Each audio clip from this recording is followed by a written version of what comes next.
Good evening and welcome to VI Voices. I'm Emile Henderson along with Clint Ferris, Boyd McFarlane, and Yoki Hanley.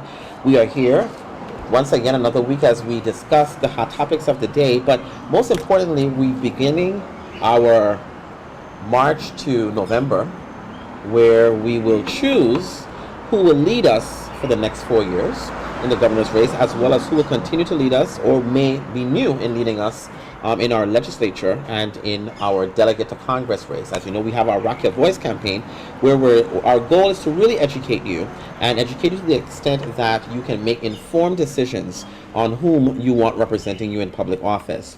And so we'll be doing that tonight as we begin this series, and we begin our series with having Delegate Christensen on tonight. As you know, you were here as an original cast member, and when we first started this show, our very first guest was Delegate Christensen, and so we've come full circle again as we start this process again. And she's always willing to say yes. You ask her, she says sure, unhesitatingly. And so she's here again tonight as we talk with her about her decision to run for governor of the United States Virgin Islands and where that's taking her. As she's announced that she is running, and she's announced who her running mate is, former Senator Basil Otley, who most recently worked with the Office of Interior in Washington, D.C., and she's here tonight, so we'll talk to her about that. But before we get to her, we will talk about our hot topics, which we start every night with.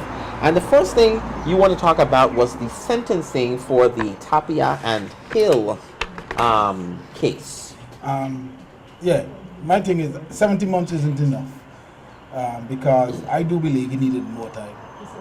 70 months. You get 70 months, and that's about what 5 years and 5 years and 3/4 of a year. Yeah, and my thing about it is he violated the public trust. He was a public official. That's one.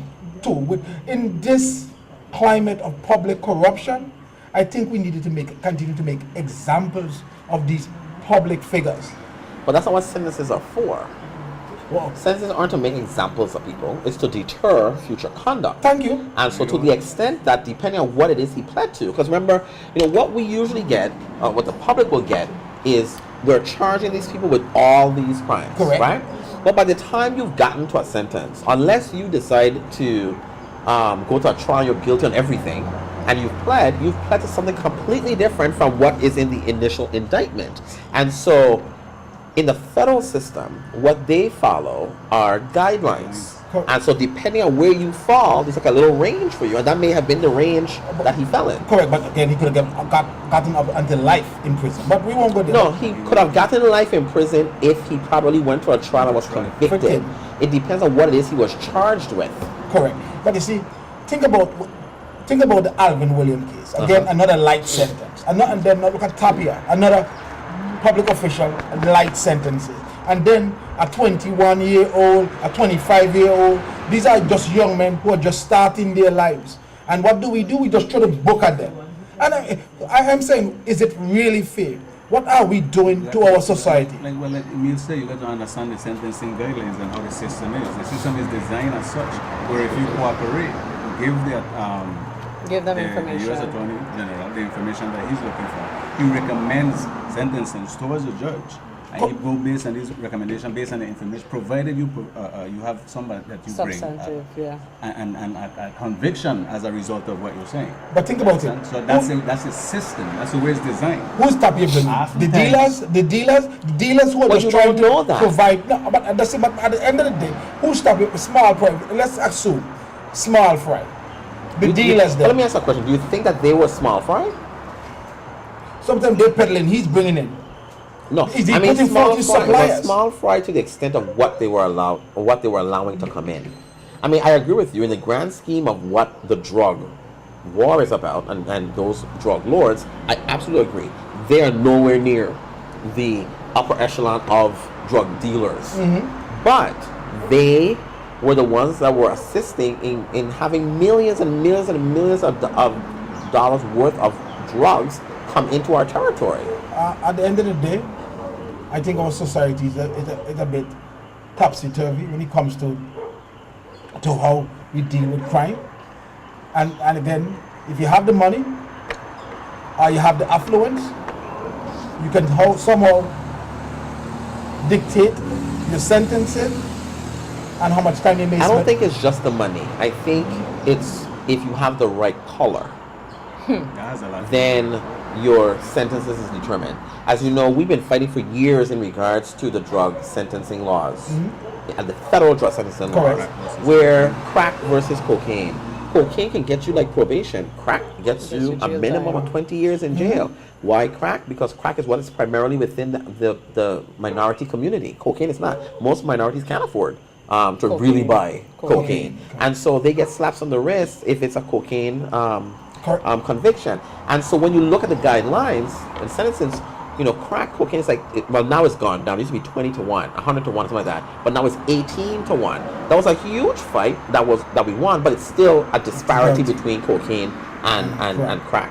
I think Crack one cocaine. thing that they need to put forward with this, though, is that, you know, we were discussing before, one thing that was an issue is that Tapia, before this happened, he was able to apply and got his retirement and is receiving his retirement. You understand? And I think that there should be a law stated that if you're convicted of a crime, Not just any crime. if you're convicted of a crime, No, because you can be convicted of domestic violence. That's a crime. I don't want people, if that has nothing to do with their employment, having to and you lose their pension. No, you're convicted of a crime. But that's not fair, though. Why is it not fair? It's not fair. I Law think enforcement? If you're no, law no, no, no, no. I enforcement? think if you are convicted of any crime, a crime can be a felony then. no, a crime can be drunk driving. No, but she And qualified as you hit but into a tree. But she And- qualified it instead of felony. But my thing Yeah, about but that can be a felony too, But my depending thing- on what damage you cause. But then you I know like your that you disposition. should not be drinking and driving. if you're Period. in law enforcement, But now what you'll be doing is you'll be legislating morality. How are you legislating That's what you morality? mean. If I want to drink and I drink too much, that's more of a moral issue. But, I don't Right, but think- if you get yeah. caught while drinking too much, that's against the law. So how No, is that if you moral? if you But get not caught for- drunk driving, it's against the law. Right. But what does that have to do with my pension? but hold on, but I mean, But you broke What? the law. Well, It's as simple as that. I You think broke the law. there are too many laws you But can break. The penalty for breaking a law is the incarceration and loss of certain rights. no, but if you're But- in law but- enforcement, So you think sacrifice that your should- what do pension. you- Huh? Yeah, what if you're do- in law enforcement, sacrifice Listen, your pension. I agree that I agree with in theory that people should lose their pensions, right, if they're convicted. But I think there has to be a conviction that is related to the public trust, meaning the job that you held, that you had a public trust for, and you like then Tapia and somebody them. in- If they had a public trust to not have drugs come to the store and they were doing it, yes, they should lose So it. if he beat up his wife and everybody else, then and he's convicted as that, then he should keep his pension. If he works where? DPNR, same place he's working. In law I think enforcement. should. No. I think he should. No, because so then you're saying then, you know, that depending on where you work, certain crimes are okay and we will allow for the abuse what of I'm saying, females. what I'm saying is the connection between losing your pension should be related to your public duty and your public trust that you violated. And here you said trust. So then we are trusting you as a public official to uphold the law regardless of your standing within the government. Then what should happen is everybody should lose their pensions, whether you work for the government or private. But you know- because but you you can't- can't pick, you can't choose only But, public but officials. how can we go and dictate that for private? We can't for That's public my because point. Why? because we are the ones paying into that system as Mhm. through taxpayers' money, through taxpayers' money, and that's in a way supporting the retirement system. But aren't But the how people, is aren't the how is the people who are paying in- into it for private industry? But how are the people who are paying it? They actually pay their own money as well, you know. Still. It's not that you're getting a pension solely by the government version of it. You are actually paying paying into your it. money to that system. But it's not them And alone. more often than not, the government isn't putting in their share. You forfeit The your money. argument I would say is maybe perhaps that he wasn't doing his job. He was doing counter to his job Who?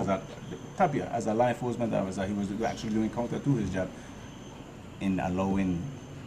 You know what? Whatever it No, is, because it's like I right. say, when you go and you take a public office, you know, for me, this is how I see, then you hold yourself up above even say the common man, because we are putting our trust in you that you are going to be in that position to look out for the people to the best of your abilities, regardless of whether you are the janitor or you are the commissioner of whatever. You now have that job, you understand, as a public official, and you are held, how I see it, to a higher standard.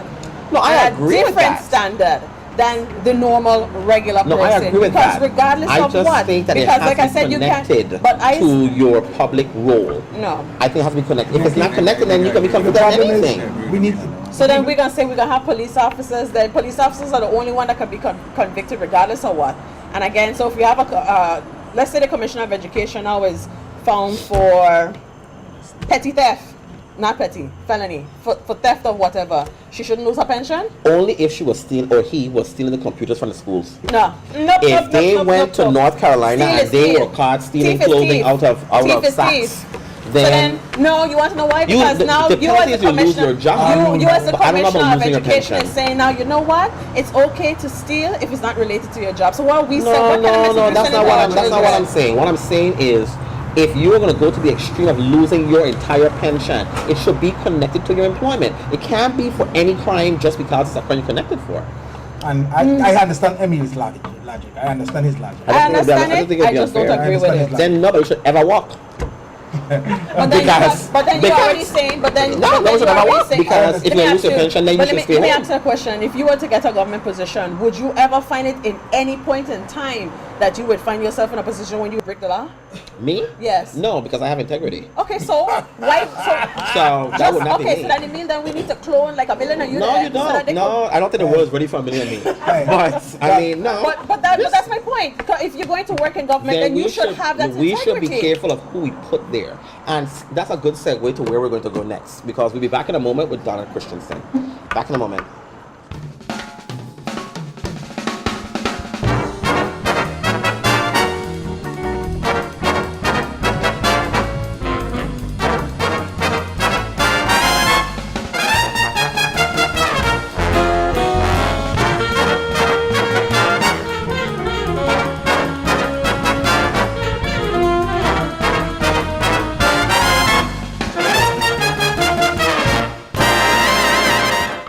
Good evening and welcome back to VI Voices. We're here and we're joined by Delegate Donna Christensen. Thank you so much for coming out to VI Voices again. Thank you for inviting me. Thank Good you night, so much. everyone. Good night, Delegate. As I said earlier in the intro, you are our very, very first guest when we started this show in 2012, and we are now August of 2012. Yes. And we are starting off again our Rock Your Voice campaign, and to get people involved into understanding what is going on with our politics, to learn more about the people who are going to be holding public office or want to hold public office. And so we're starting the process, and we're beginning once again with you. Great. And so thank you so much. And let's I'm go on just a honored, little I'm bit honored. about you and what you'll be doing coming up. Yes, well, as you know, I'm running with former Senator Basil Otley, and we bring something to this race and to our proposed administration that no other team can really bring. Basil has been a public servant. He has a master's degree in public policy. He's a former senator. He has been working at the Department of Interior. He knows the inner workings of the federal government from the inside. And he's been at home, living at home for the last couple of years, bringing funds and programs in unprecedented numbers to the Virgin Islands to help the people of the Virgin Islands. On my side, I have some administrative background as well. I was an assistant commissioner and acting commissioner of health, and I was a medical director at the St. Croix Hospital. I think that I have also lived a life of full public service. I was a PTA president at Central for several years. I served on the Board of Education and, of course, National Committee Woman. And then, of course, I've been your delegate for the last 18 years. And in those 18 years, I have gained some relationships that are based on respect, relationships with the current White House, and I think what might be the next White House as well, with members of Congress on both sides of the aisle, with organizations, corporations, and other entities. And I also have had to work with the federal agencies, and I know them very well. We are coming as a team. This is not a shotgun marriage. We have been discussing this for maybe about 2 years maybe. And we're not only running as a team, but we plan with the support and the vote of the people of this territory to govern as a team. We know that it's not an easy time, that we'll be facing many challenges, but we don't intend to do this alone. There's a lot of talent out here in our community, a lot of good ideas, and we plan to utilize them. But we're ready for the challenge. We know that we'll have to make tough decisions, and we're prepared to do that, again, with the input of the community. And so we'll be asking for your support and your vote in August, and then, God willing, in November. Great. I mean, that was a really good intro. And, you know, when we were doing this show, we put out the promos for the show. We had people send us a lot of questions to ask you.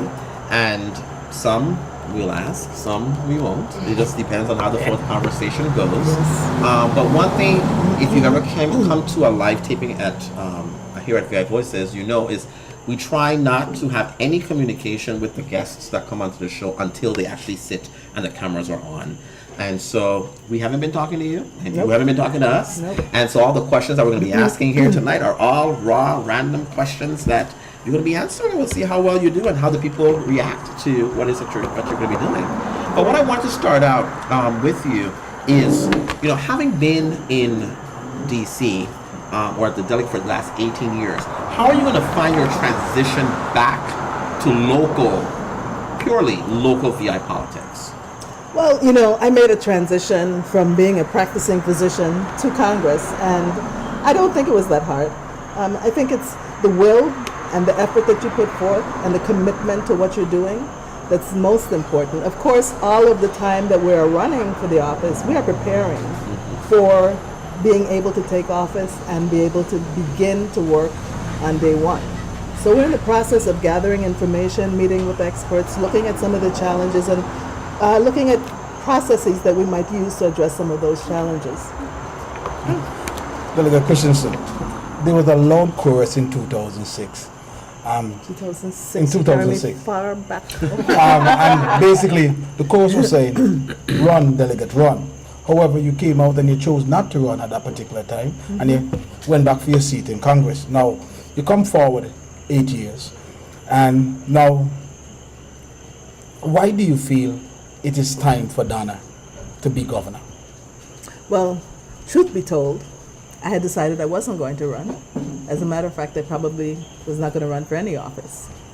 But having made that decision and seeing the state of affairs here in the territory, and knowing that I have that experience and those relationships that we will very much need, I could not sit back and not run. Of course, I had a lot of encouragement to run again, but I felt it was my duty and my obligation to my community to bring that 18 years and plus of experience and relationships and connections to bear on meeting the challenges that we have. Okay. Good evening. We've been having a lot of discussion lately with Senator Terrence Nelson's initiative for the legalization or the decriminalization of cannabis sativa or indica, otherwise known as marijuana or hemp. What is your stance on it? And I would be interested to hear it both from a medical professional and also from a political point of view, you know, because two things. When Senator Nelson had his forum, I believe it was last week, he indicated that 61% of the medical professionals within the territory were in favor of legalizing marijuana. Not only that, you had several attorneys, private and public defenders, speaking as to say that should marijuana be legalized, that we would see an immediate effect in terms of money saved, you know, and what it would do for our community in terms of our young men being locked away. So I'd like to hear your position on that. Well, I've come a long journey on that. There was a time when I would not even discuss decriminalizing drugs, but I also worked in the methadone program, and I had no experience, so I joined the Society for Addiction Medicine, and that debate was going on. This is many years ago, and I came around to saying, you know, the kind of crime that's associated with the drug business industry, decriminalization made a lot of sense. I don't think we're absolutely ready for it. I've also in the past been asked to comment on the war against drugs for the drug policy advisor. And I've always said in my comments that we spend too much time on marijuana and we should be focusing on some of the more dangerous and destructive drugs and lighten up. So I'm in favor of decriminalization.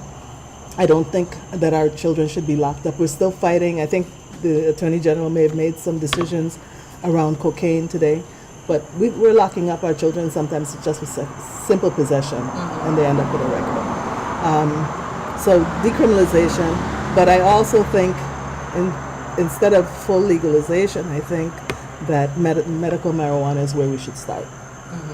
So you're in favor of then, so we would be having a medical marijuana industry within the territory that would help bolster our economy with, of course, certain restrictions. So basically an end of prohibition, more or less, for the marijuana. Yes, I believe in medical marijuana. I don't believe that our children, just like I don't believe they should be drinking or smoking at young ages, should be smoking marijuana either. So I think there's some regulation that needs to be in place there, and I know they are. But I don't think it's good for them as they are growing and developing. They need their minds to be clear and to be able to develop fully into productive adults. But for medicinal purposes, for maybe the research that the university can do, for the industry, I think it could be a good thing for the territory. Dr. Christensen, did I hear you correctly when you say you served on the Board of Education? I did. Okay. Talking about in terms of education, if I could remember correctly, I think we have the highest rate of dropout next to the state of Arizona, if memory serves me correctly. We have 2 high schools on the island with an enrollment of less than 8,000 people. Yet our citizenry or our community have an education level of like maybe a 10th grader. That says one or two things. One is either we're inferior and we can't meet the mark, or 2, we just totally outright reject the educational system for whatever reason. What plans do you have, or do you know why that is so, and what plans do you have in terms of fixing it? Do you have any idea in terms of fixing it or addressing that issue? We're looking at that very carefully, both Basil and myself. The first premise is not correct. We have a lot of talent. We have a lot of intelligence in our community, and we are shortchanging our children with the educational system that we're providing. They are not achieving at the levels that they should be achieving. And the university can affirm that with the kinds of remedial courses that they have to take. And that should not be the case. So as we look at our educational system, and as a board member, we looked at the structure, and this is a discussion that goes back before, years ago. The state and the local need to have a better restructuring. The state, right now you have state or district individuals reporting to the commissioner. The commissioner should be operating on a different level. The superintendent should be running the school systems. Whether they are appointed or whether they are selected by the Board of Education as a decision I think the community might want to get involved in and make. But I think there's a greater role for the Board of Education as well, having been a board member. And then, why are we not achieving? Why are our test scores? And I have to say that they've been improving, but they're not improving at the rate that they need to improve for our children to be competitive. And so we're looking at different models. Yesterday we were discussing the Finnish model. Now it took them a long time to really move from the bottom of the barrel to where their students are operating at the top levels across the world. And they've done a couple of things. I mean, they've done curriculum changes, but you know what? One of the key things is the teachers. Not only do they provide continuing training for their teachers so that the teachers are operating on a very high level, but they give the teachers flexibility and the ability to input the curriculum and design how they interact with their students. What curriculum changes are you referring to, and who made changes? Well, we start out with a child coming into school that I understand are coming in not meeting some of the developmental milestones that they should meet. So we have a lot of work to do even in the early childhood area. But certainly our children must be ready to read at grade level by the 3rd and 4th grade, and they're not. And when you think that some of our adults are taking exams, some of them just on an 8th grade level, reading level, and are unable to pass them to get a decent job, we really have a problem. So we have to get back to basics and look at what we need to do to make sure our children can read. And, because they are bright. And once they are able to do that, they're able to just take off. And we see that in so many instances. Delegate Christensen, is your administration prepared to be bold and take out the politics out of education? Absolutely. And basically, instead of vesting the power in the central government, putting it in the hands of the board, that the board runs the school, and we have a layered system that the state is your administration. But that's exactly what I was talking about. So that's the bold move you plan to bring forth towards definitely education. That the state operates at one level and the districts are who run the schools in their districts. What I said was, I think the discussion on whether the board appoints a superintendent or not is a discussion we ought to be having. But I think that you need to make that separation in the structure of the Department of Education. And I think a board can appoint the superintendent. And in our administration, we plan to have a wide array of education experts help us choose who that state person might be. Even before we get to restructuring to have the board do something more. But it's a possibility. It's a possibility that we see legislation coming out from your administration. They say, okay, we're going to have a clear board, put some more power to the board, and say, okay, yes, we do understand that Department of Education at times is a political football, but we can remove that politics out of it and let the board run the school, and we're going to have a layered system. My administration... The layered system, yes. Okay. The board, we're working on seeing how we can get there, but I'm not opposed to having the board do that, but I definitely think we need a layered system. No question the politics needs to be out of it. No question. Looks very positive. But for years I've said that. I've always felt that the way that we operate in our education system was too bureaucratic and loaned itself too much for the results that we're having now, where our children aren't adequately receiving textbooks, our teachers' morale are like down in the dumps, so they're not doing what they or getting a chance to do what they need to do. They don't feel the support from the administration that assists them. And primarily I say that because, disclaimer, I represent the AFT. So let me make sure I say that up front, right? In recent time, we've been having a lot of discussions on corporal punishment in the territory. And we've had that discussion a lot. And the first question that I asked myself when I said that was, are we having a problem with teachers beating students in the schools?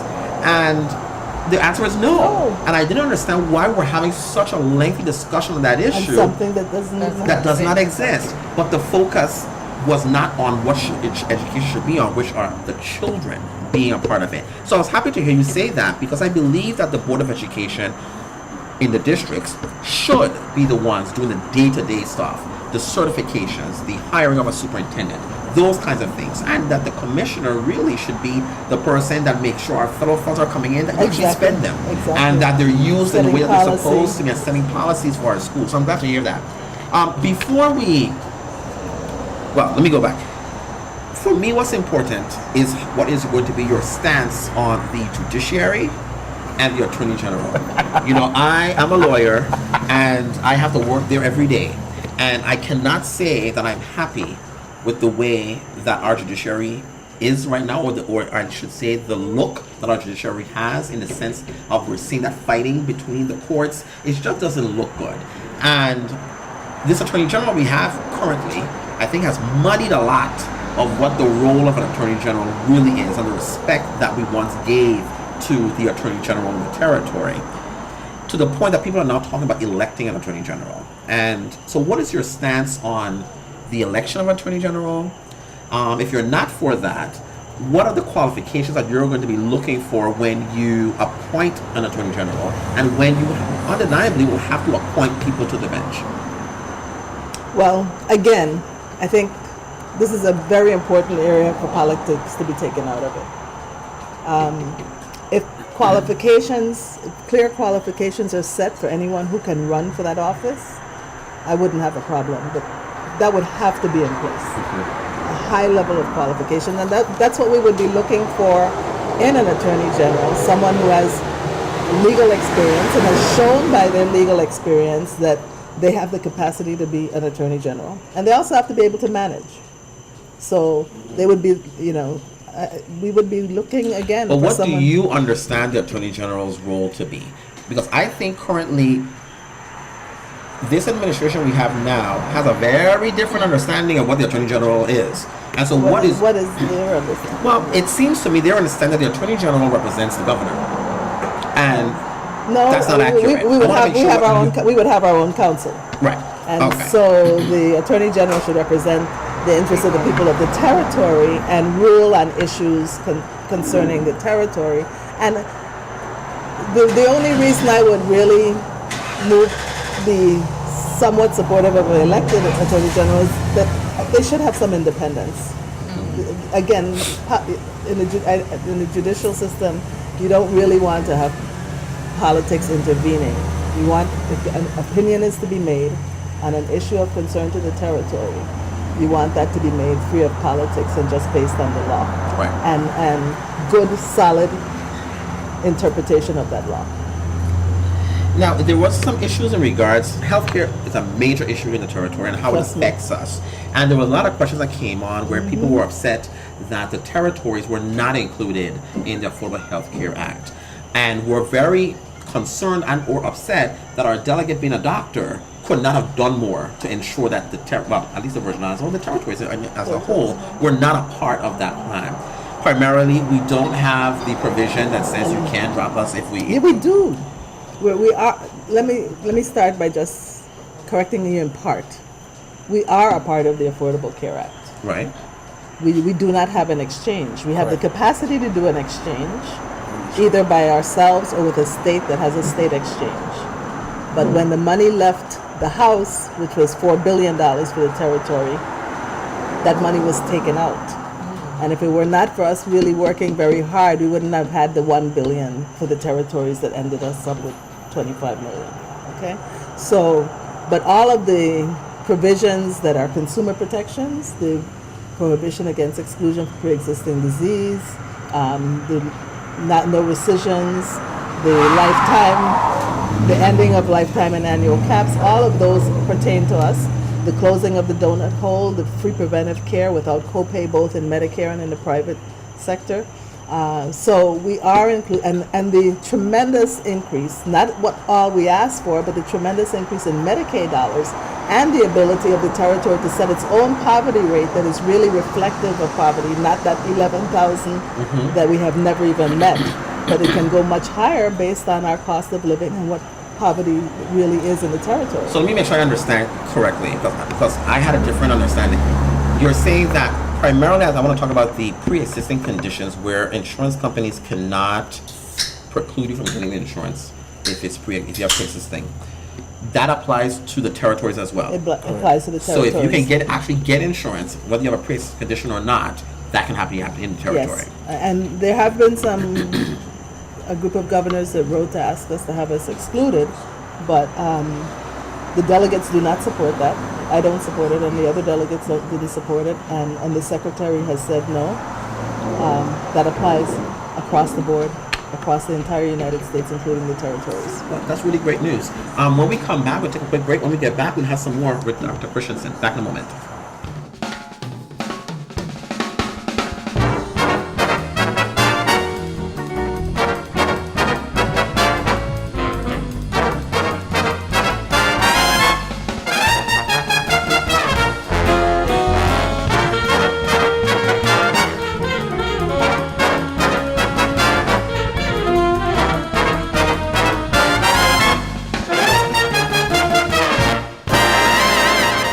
Good evening and welcome back to VI Voices. Well, again, we're here with Delegate Christensen as we continue to talk to her about her run for governor of the Virgin Islands and what her thoughts and her ideas are going to be and her platform. And we talked already about her transition back. We talked about healthcare. We talked about education.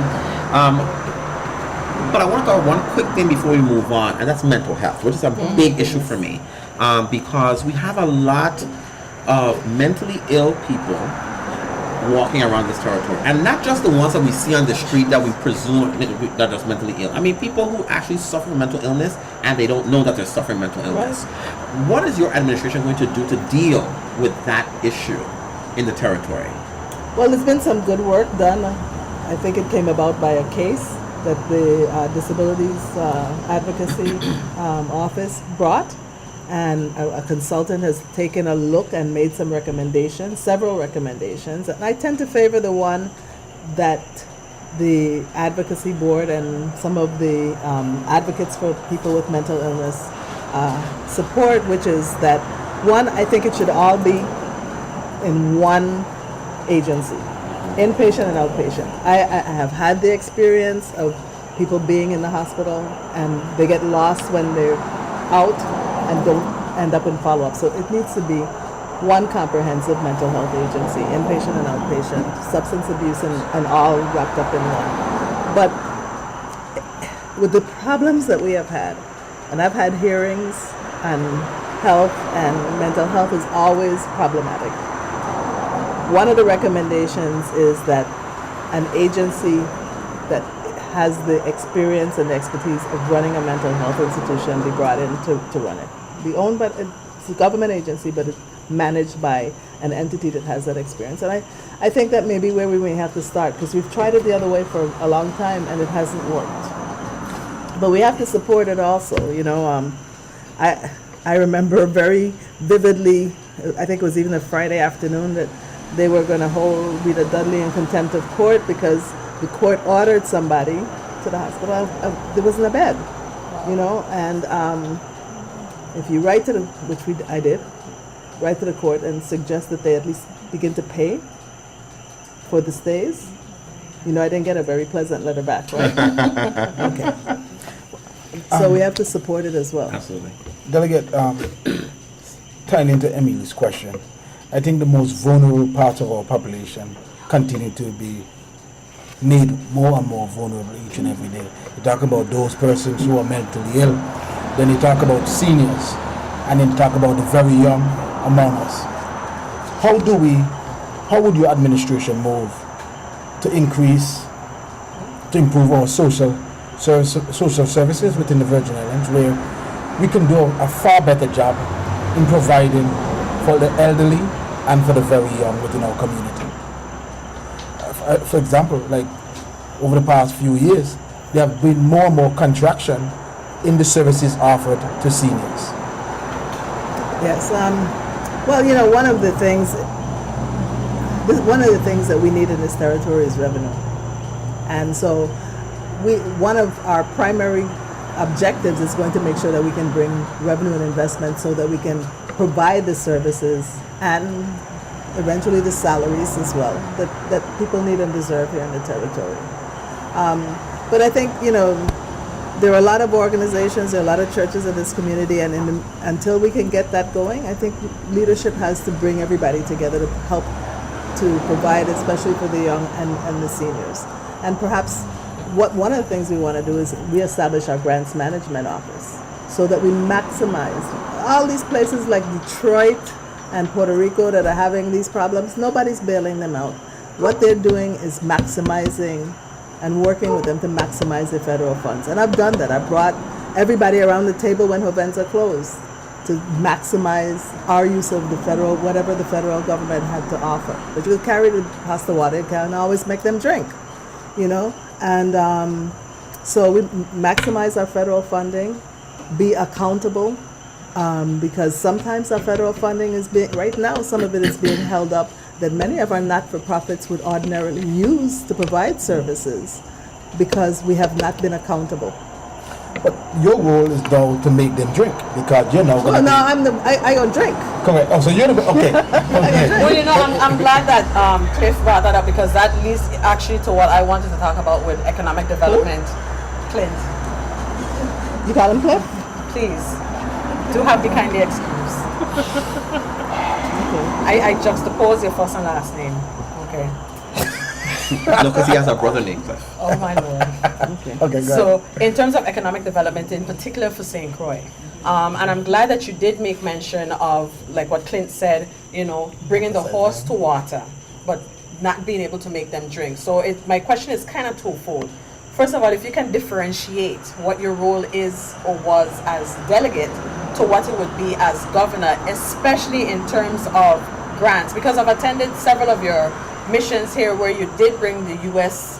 EDA here, and you let us know what was available, and it has always been my stance that, just like you said, I can show you, but I can't make you do this, and seeing as now, should you become governor, now that you have all this information, now you're the horse, so you're going to be drinking at the trough of plenty, hopefully. And also, and especially, to bring it on home to Diageo, especially since as we now have this lawsuit that was just filed, against Diageo, and there's a lot of people that still feel that you had the singular hand in the collapse of our industry and all the woes that we're feeling now, So if you can differentiate and be specific as to what your role is as delegate and what it would be as governor, so that when we move forward, and especially trying to build our economy, especially, and I really want the focus to be on St. Croix, Yes. what you would do. And as I looked at some of the accomplishments, I was speaking in St. Thomas, almost all of them was St. Croix. A lot of things that we did were really for St. Croix. But as delegate, you provide the environment, the support, the programs, the funding for the agencies, for the government to use for particular purposes. You use your committee assignments to help to bring those funds. For example, when the American Recovery and Reinvestment Act was being passed, a lot of that came through my committee. Now, just being on the committee and having to talk to those people, I mean, we ended up with $300 million. We were able to increase money for roads. Now, I don't determine what roads get fixed. Right. But, there's supposed to be a process for federal highway funds, that the community is supposed to have a hearing. Have you ever been to one? No. So, I believe in having the community well-informed and help in the decision-making. They may not eventually agree with the decisions we make, but at least we want to hear and consider and have them be part of the process. So what we do is we bring, and I used to get complaints all of the time because they'd say, well, you bring the money and we ain't seeing it. So my job as delegate is to bring the funding. As governor now, it's your job to make sure that that money gets to the target for which it's intended and the services that it's intended to provide. And to take advantage of every possible area of funding. With Diageo, not Diageo alone, but other companies often come to our office to talk about the Virgin Islands and indicate their interest, and maybe ask us for an introduction to whoever the relevant agency head or person might be. And that's what Diageo did, as others have done. And I made the introduction. That was it. That was it. That was it. And I know that we have some of the problems with the mold, is it, and that need to be addressed.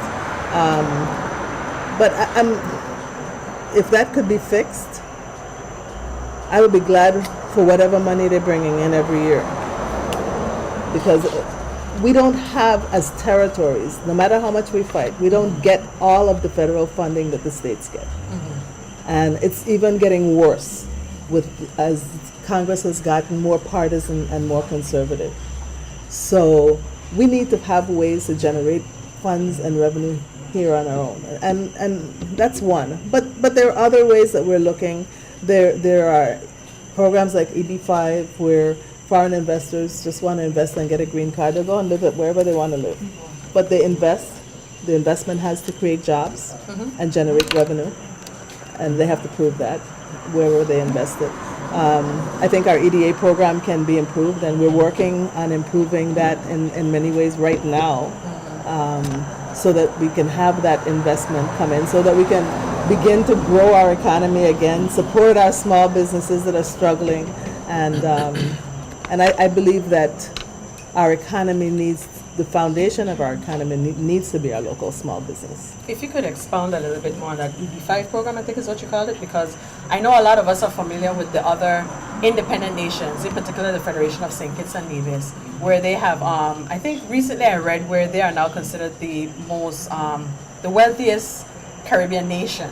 And I know a good part of it is in part to their process of, selling citizenship. Yes, selling citizenship.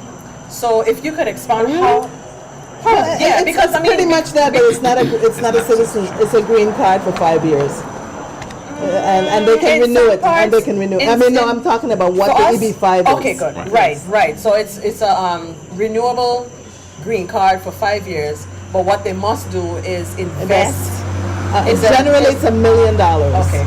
To be able to qualify, but in some communities that are really distressed, like some of them that we know, it can be as little as 500,000. Wow.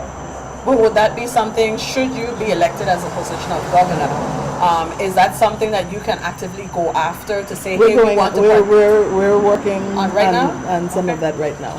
Now, Delegate, this is probably a well,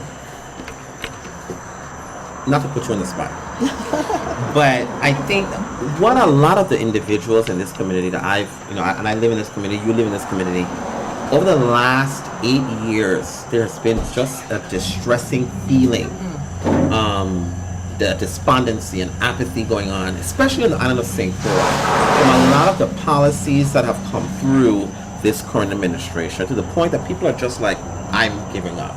I don't think we hit rock bottom yet. I think we have a little bit more to go. Really? I do. We're not there yet. We're bad, but we're not really there yet.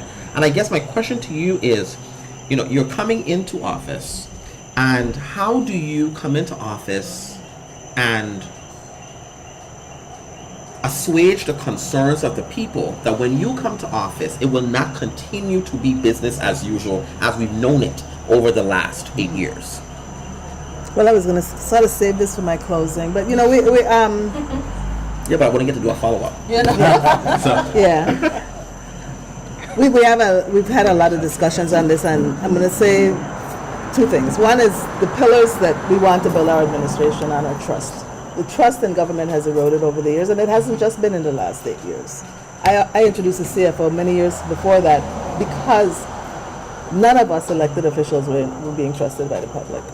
I think that Basil and I have the best opportunity to begin to restore that trust because of the history we have with this community and the trust that we have always enjoyed from the community and which we have not squandered. One of the other pillars is accountability. I fought for the CFO. I still believe that government must be accountable and transparent, not only for federal money, but for the local tax money that everybody pays. Fairness. People want to know that when they go to apply for a job that they qualify for, that they have an opportunity to get that job. And we want to make sure that we put the best qualified people in the job. That's what the people of the Virgin Islands deserve. And when a contractor responds to an RFP, we want them to know that they have a fair opportunity as well. And inclusion is the other one. And I guess this goes more to what you're talking, to your question. A lot of times, why we get despondent is because somebody brings something and say, "Here, take it. It's good for you."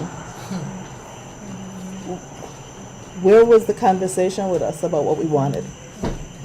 Okay, so we're looking at some of the things that other places have done, like quality of life, and quality of life is very important. That's the end game for us, improving the quality of life and identifying with the community, some of the areas that need to be improved to improve their quality of life, and then really setting up a process of working some of those. And starting with maybe some of the lower hanging fruit, so people begin to see some little change. It might be little. But the low hanging fruit that I want to see picked by whoever wins is the arrests of the people who over the last few years have really done to the people of the Virgin Islands. That's the low-hanging fruit I want to see, because I'm exhausted with people blatantly, public corruption. I am exhausted with people completely, blatantly violating the law, and nothing happens to them.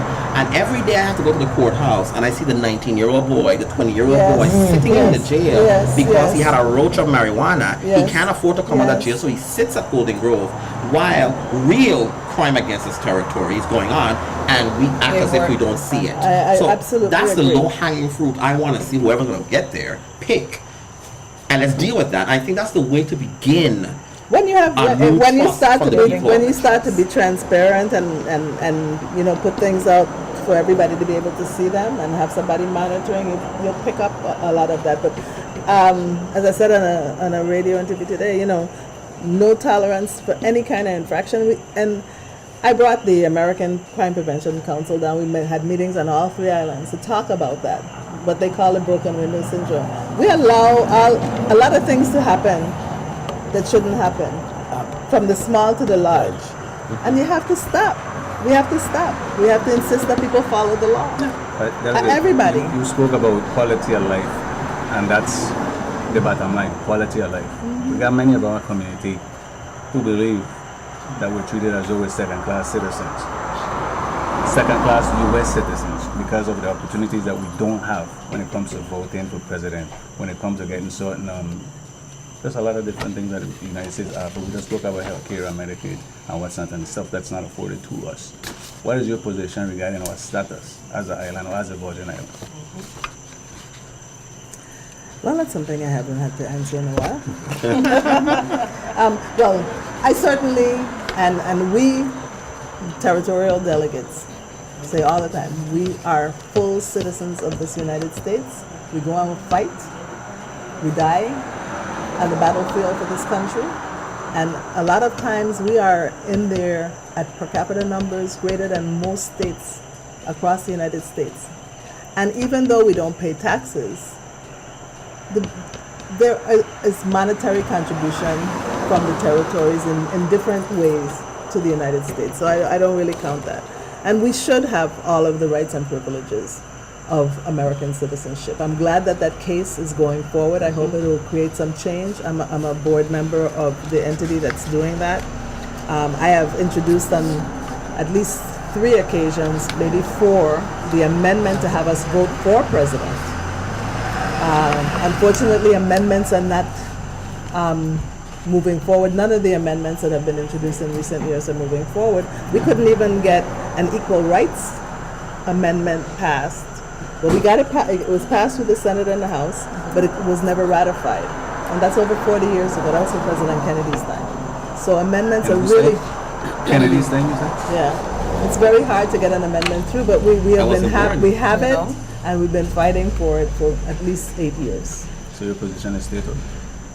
No, my position is not statehood. First of all, I think we should have our own constitution. Okay.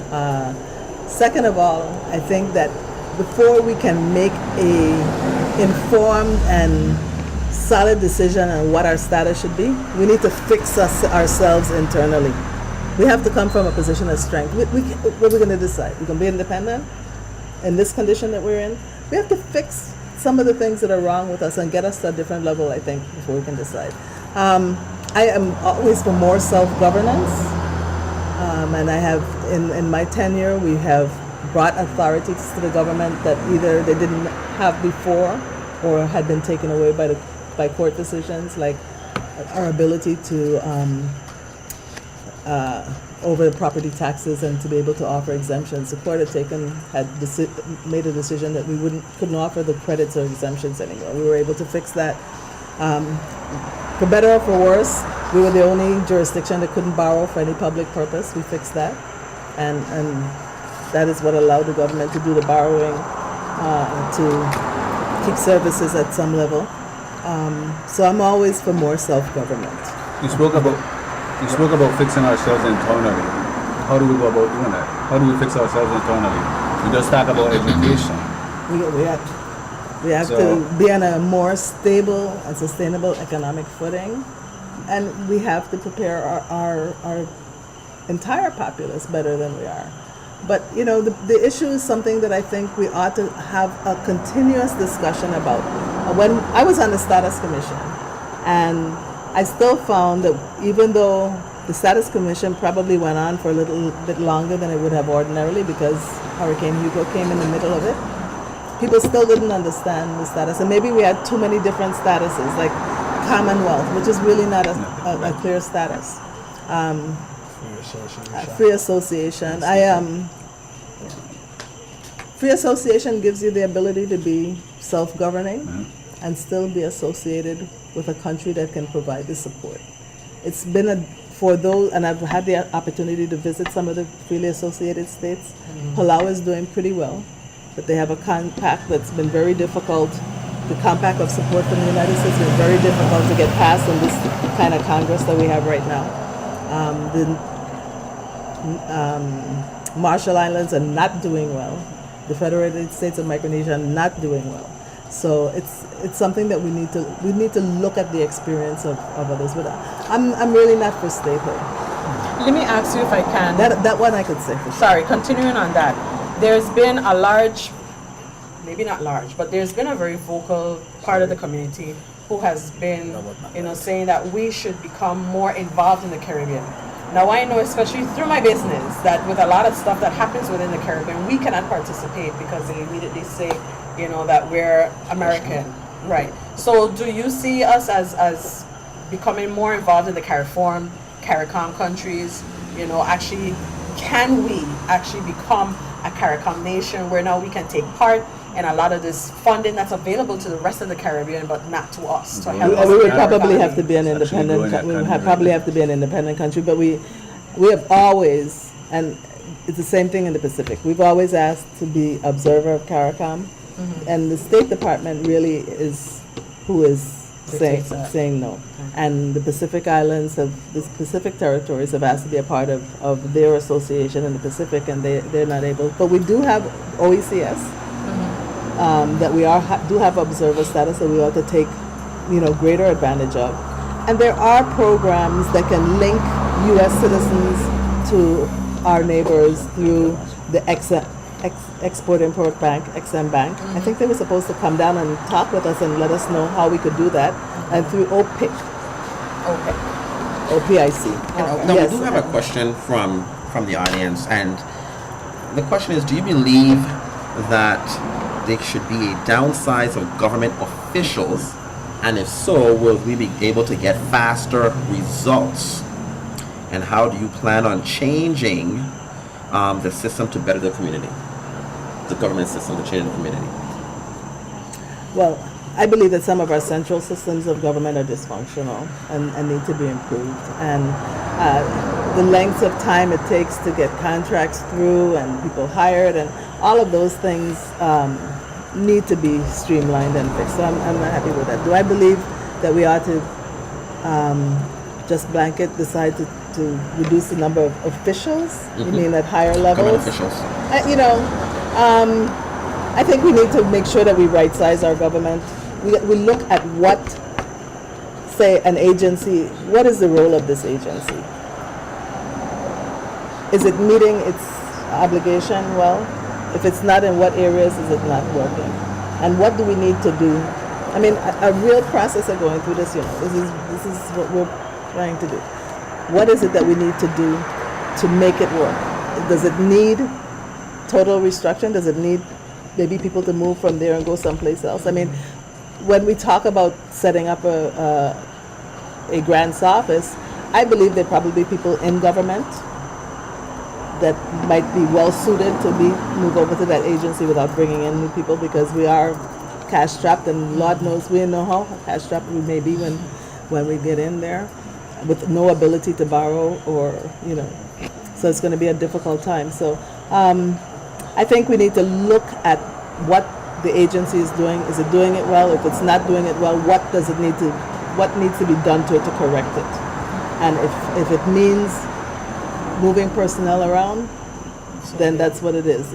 I'm not looking to get rid of people. Our government is down to I don't remember what the number is, but it's at one of its lowest levels of employees, and we have a retirement system that we have to support.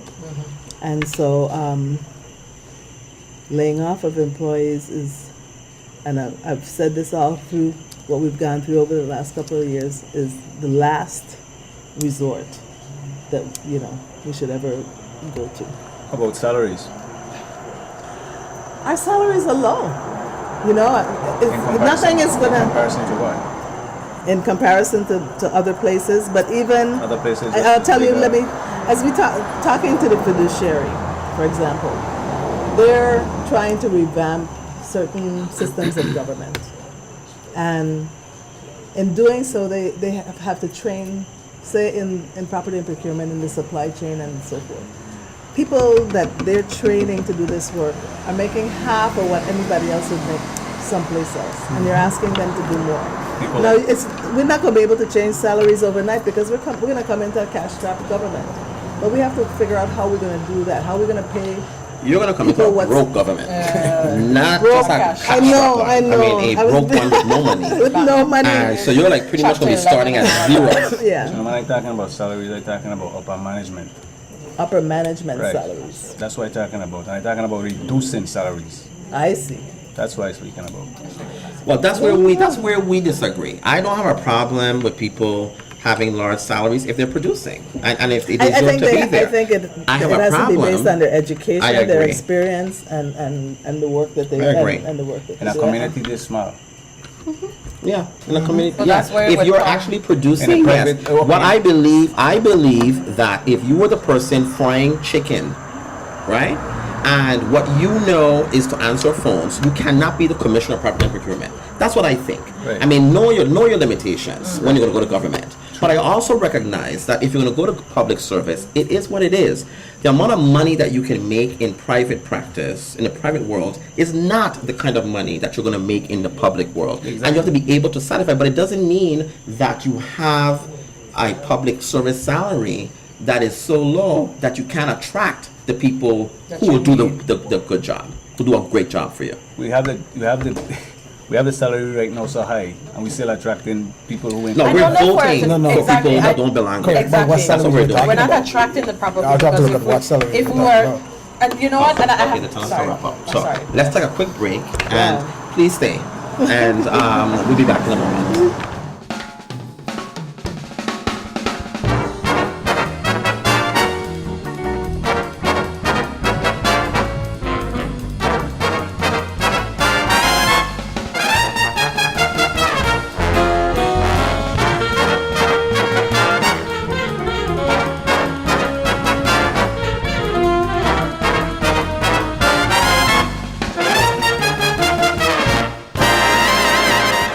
And welcome back. We've had a very spirited discussion tonight with Delegate Christensen and, both on and off the camera. yes. And so we just want to thank you for being on the show tonight and letting our audience know a little bit more about you and this new role outside as delegate, but, looking on to the future as to whether or not you will be the next governor of the United States Virgin Islands. And so if you are again successful in August, then of course we will have you back this time along with Mr. Otley, Yes. so we can have some more discussions about what you're doing. But before we close, I want to give you an opportunity to speak to the audience one more time and give a little bit more about where you see yourself going. Okay. I guess one of the things I would like to say in closing is that, and I know we say this almost every election, but it's never truer than now, that this is an extremely important election. And this election can't be about who is your friend, and it can't be about special interests. This one has to be about St. Croix, and it has to be what's best for St. Croix. It has to be about what's best for the Virgin Islands. Basil and I have no illusion that this is about him and myself. This is not about us. This is about the people of the territory and what's best for the people of the territory. That's why we are running, because we believe that we can demonstrate to the people of this territory that we have their best interests at heart. We've done it in the past and we would continue to do it no matter what. But we're asking to do it as your governor and your lieutenant governor. It's not about making history. I know that I would be the first woman governor of the Virgin Islands, the first black woman governor in the United States. The history that we want to make is about making a difference for the people of this territory and improving their quality of life. That's the difference that we want to make. And I want to assure you that our administration will be about the next generation and not the next election. I want to thank you for the opportunity to be here with you this evening, and look forward to maybe chatting with you again after August. We have a lot of work ahead of us, but we're ready for it. Yes, we do. We have our Rock Your Voice campaign here at RTD and VI Voices, in which we want to educate the community. And we said this earlier on in the show, and this is the start of it. We have Delegate Christensen and her team will be here, and we will be following up with all of the other individuals who are running for governor, those who are running for the Senate, as well as those who are running for delegate. as well as those running for Board of Elections and Board of Education. It's across the board is what we'll be doing. And so we want to make sure that you understand, you're right, the importance of this election, that you understand where we are, and that the need is to really be informed so you can make an informed decision on who you want to lead this territory. So we started that out tonight.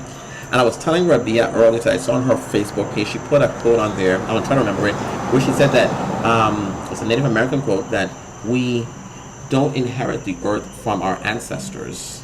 We borrow it from our children. And I think Absolutely. that really should be Absolutely. what we're looking at, that our decisions are made on what's going to be for the best interest of our children coming for us. And I think that's a very And important that's why I said we're about the next generation, not about the next election. I do remember we started off earlier with Proverbs 13:22. Yes. About a good man leaves the inheritance for his children's children. And that's the direction we want to take this entire discussion throughout the entire political season. Absolutely. And we want to thank our studio audience for being in here today and tonight. And We had hope a that very y'all will come back- large a large studio one, yes, audience. you all will come back to hear the others, and so that you all can also be informed of that as well. But remember that your voices need to be heard, and when your voices are heard, changes occur. Good night, everybody. Thank you. Thank you, Delegate. Thank you. Thank you. Thank you. Thanks. Thank you.